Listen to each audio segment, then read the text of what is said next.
Welcome to Kenton's videos. Enjoy the video.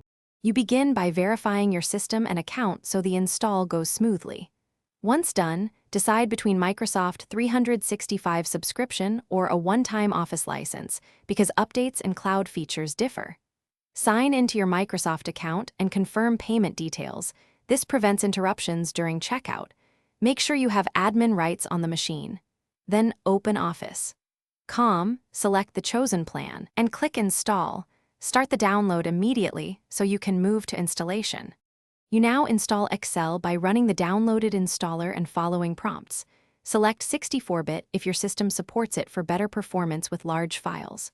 During setup, opt into automatic updates so security patches and new features arrive without manual work.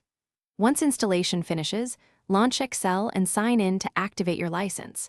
This links OneDrive so you can auto-save and access files across devices.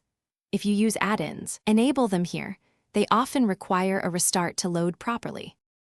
You finish by testing core functions. Create a workbook, save to OneDrive, and confirm autosave updates your file.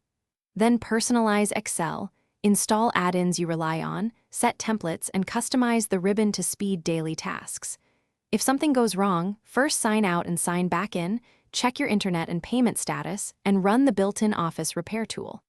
If activation still fails, contact Microsoft support, but keep your account and purchase receipt handy to resolve licensing issues quickly. Thanks for watching. Consider subscribing if we helped you.